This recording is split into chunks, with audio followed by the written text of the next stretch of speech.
Assalamualaikum warahmatullahi wabarakatuh. Perkenalkan, nama saya Aliudin Ilham. NIM saya 18720500035. Saya dari program studi Pendidikan Ekonomi Fakultas Ilmu Pendidikan Universitas Pancasakti Bekasi. Halo guys, bertemu lagi dengan saya. Jadi adanya saya di sini, saya ingin memenuhi tugas ujian akhir semester dengan mata kuliah aplikasi komputer dan media pembelajaran berbasis video dengan dosen pengampu yang terhormat Bapak Uza Sukmana MPD. Jadi saya di sini akan mengangkat materi atau topik tentang ekonomi internasional. Disimak ya teman-teman. Oke, pertama saya akan membacakan tentang pengertian kebijakan ekonomi internasional. Kebijakan ekonomi adalah cara yang ditempuh atau tindakan yang diambil pemerintah dengan maksud mengatur kehidupan ekonomi nasional guna mencapai tujuan tertentu. Gilarso pada tahun 2004 di bukunya pada ayat 225, kebijakan ekonomi internasional dalam arti luas meliputi semua kegiatan ekonomi pemerintah suatu negara yang secara langsung maupun tidak langsung mempengaruhi komposisi, arah, dan kegiatan ekspor, impor barang dan jasa dilaksanakan oleh pemerintah tersebut.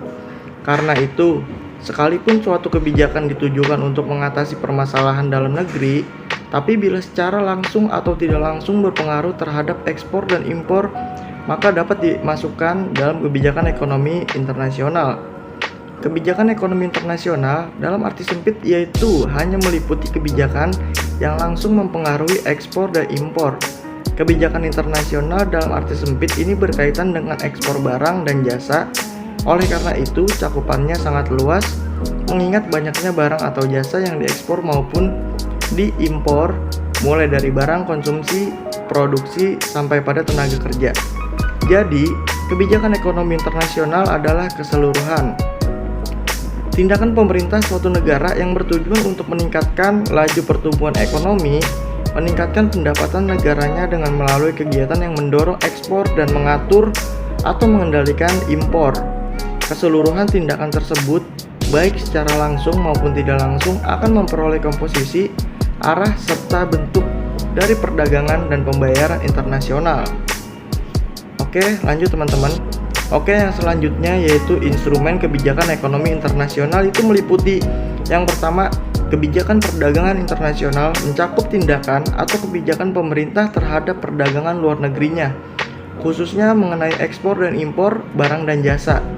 Misalnya, pengenaan tarif terhadap barang impor, bilateral, trade agreement, pengenaan kuota impor dan ekspor, dan lain-lain.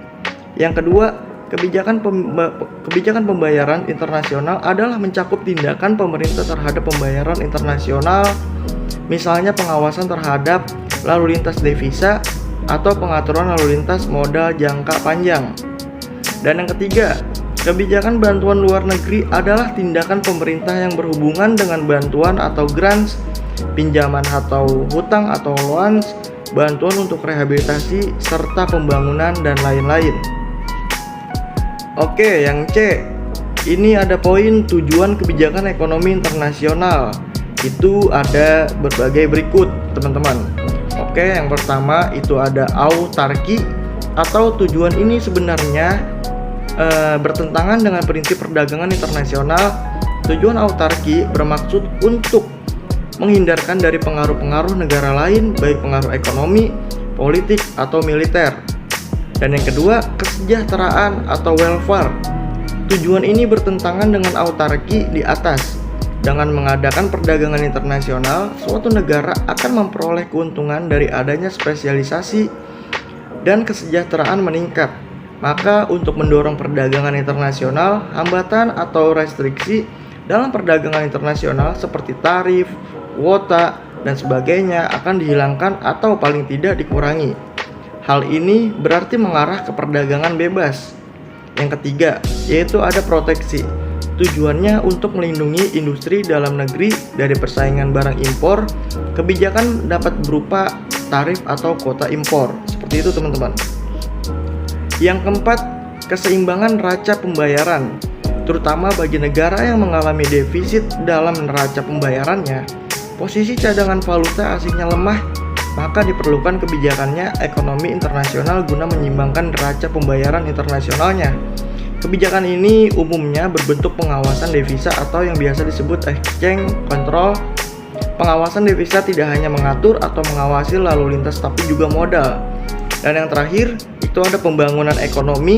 Untuk menunjang pembangunan ekonomi suatu negara, pemerintah dapat mengarahkan perdagangan internasionalnya dengan kebijakan seperti perlindungan terhadap industri dalam negeri yang bertumbuh.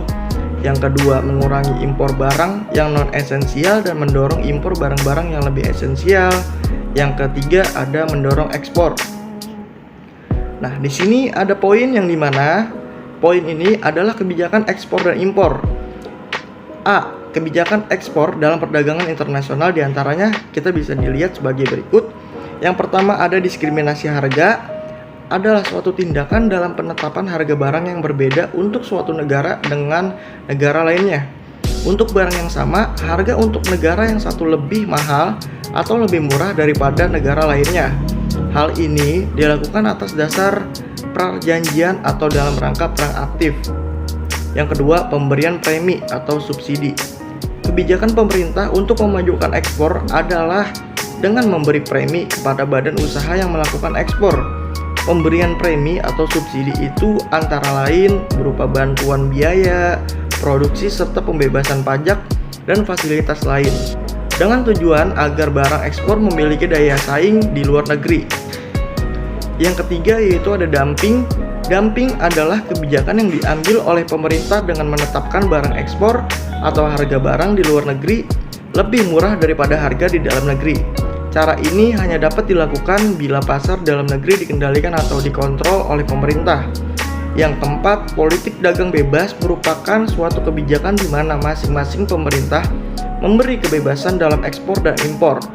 Yang kelima, larangan ekspor merupakan kebijakan atas suatu negara untuk melarang ekspor barang-barang tertentu ke luar negeri. Penyebabnya bisa karena alasan ekonomi, politik, sosial, dan budaya. Oke, selanjutnya di sini ada kebijakan impor dalam perdagangan internasional diantaranya. Kalau tadi kita mengenai kebijakan ekspor dan sekarang kita mengenai kebijakan impor. Yang pertama di sini kita ada pengenaan bea masuk atau tarif. Merupakan kebijakan pembebanan pajak atas barang-barang impor atau barang yang masuk ke Indonesia.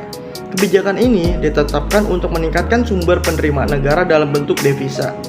Yang kedua, kuota impor. Kebijakan kuota impor dilakukan untuk membatasi masuknya barang impor dalam negeri. Pemerintah dapat menentukan jumlah atau jenis barang impor yang akan masuk ke dalam negeri. Hal ini akan membantu produsen dalam negeri untuk memproduksi barang yang dirasa mampu bersaing dengan barang impor yang dijual di pasar dalam negeri. Yang ketiga, ada pengendalian devisa. Dalam pengendalian devisa, jumlah devisa yang disediakan untuk membayar barang impor dijatah dan dibatasi sehingga importir mau tidak mau juga membatasi juga jumlah barang impor yang akan dibeli. Yang keempat, kebijakan substitusi impor. Kebijakan mengadakan substitusi impor ditujukan untuk mengurangi ketergantungan terhadap luar negeri dengan mendorong produsen luar negeri agar dapat membuat sendiri barang-barang yang diimpor dalam negeri. Yang terakhir yaitu ada devaluasi, yang dimana kebijakan berupa devaluasi merupakan kebijakan pemerintah untuk menurunkan mata uang dalam negeri terhadap mata uang asing dengan sengaja. Dengan devaluasi menyebabkan harga barang impor menjadi mahal atau lebih mahal sehingga akan mengurangi pembelian barang impor. Oke, jadi mungkin itu teman-teman yang dapat saya sampaikan dalam presentasi saya pada kali ini. Ikuti terus channel saya untuk perkembangan lebih lanjutnya. Terima kasih telah menonton. Jangan lupa subscribe dan like channel saya, Aludin Ilham. Saya pamit undur diri. Terima kasih. Wabillahi taufiq wal hidayah. Wassalamualaikum warahmatullahi wabarakatuh.